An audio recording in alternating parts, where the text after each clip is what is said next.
ఒకవైపున ఇచ్చిన వాగ్దానాలు ఏవి కూడా అమలు కాకపోగా, మరోవైపున పూర్తిగా చదువులైతే పూర్తిగా దెబ్బతిన్న పరిస్థితులు కనిపిస్తూ ఉన్నాయి. విద్యా దీవెన పోయింది, వసతి దీవెన పోయింది, పిల్లలకు ఫీజు రీయింబర్స్మెంట్ కూడా అందని పరిస్థితి లేకపోతుంది. ఇంగ్లీష్ మీడియం చదువులు అటకెక్కి, టోఫుల్ అన్నది గాలికి ఎగిరిపోయింది. గోరుముద్ద అన్నది రోజుకొక మెనూతో పెట్టే పరిస్థితి నుంచి ఈరోజు అలాంటి గోరుముద్ద అనే కార్యక్రమం కూడా నీరుగార్చే పరిస్థితి లేకపోయింది. వైద్య రంగం తీసుకున్న అదే పరిస్థితి. ఆరోగ్య ఆసరా అటకెక్కింది. అన్ని వైద్య రంగంలో కూడా అదే మాదిరిగానే జరుగుతూ ఉన్నా. వ్యవసాయం నేను చెప్పాల్సిన పనుల, పెట్టుబడి సహాయం దేవుడు ఎరుగు, ఉచిత ఇన్సూరెన్స్ ఎగిరిపోయింది, పెట్టుబడి సహాయం పోయింది, ఈ క్రాప్ కూడా సరిగ్గా చేయలేని పరిస్థితులు కనిపిస్తూ ఉన్నాయి.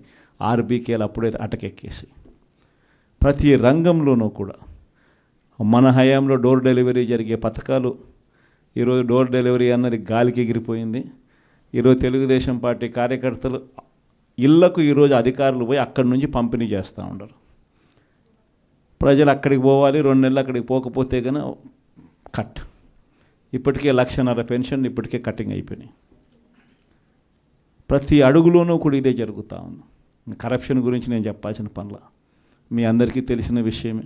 ఇసుక అయితే మన హయాంలో ఇసుక రేటు ఉన్న రేటు కన్నా ఇప్పుడు ఇంకా ఇసుక ఎక్కువ రేటు అమ్ముతున్నారు.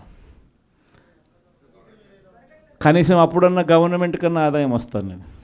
ఇప్పుడు గవర్నమెంట్కి ఆదాయం రాకపోగా ఉచిత ఇసుక అంటున్నారు. గవర్నమెంట్కి ఆదాయం రాకపోగా మనం అమ్మిన రేటు కన్నా ఇంకా ఎక్కువ రేటుకి ఈరోజు ఇసుక ఈరోజు అమ్ముతా ఉన్న పరిస్థితులు. స్టాక్ పాయింట్లలో ఇసుకే కనపడకుండా పోతా ఉంది.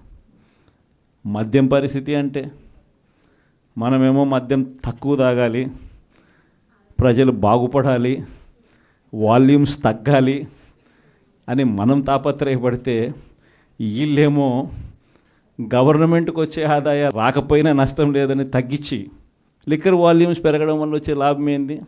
చంద్రబాబు నాయుడుకు వాల్యూమ్స్ పెరగడం వల్ల డిస్టిలరీస్ డబ్బులు బాగిస్తారు. ఇది జరిగేది. ప్రతిదీ స్కామే. ప్రతి నియోజకవర్గంలో ఈరోజు క్లబ్బులు ఎక్కడ పడితే అక్కడ క్లబ్బులు కనపడతా ఉన్నాయి. మట్కా, జూదం క్లబ్బులు అన్నీ జరుగుతూ ఉన్నాయి. పోలీస్ స్టేషన్కి పోయి ఎవరైనా కేసు పెడితే రివర్స్ దొంగ కేసులు మన మీద పెడతా ఉన్నారు.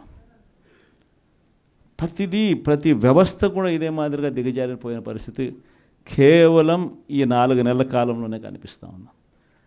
ప్రజల తరపున మనం ఉద్యమించాలా, ప్రజల కష్టాల్లో మనం భాగస్వాములం కావాలా.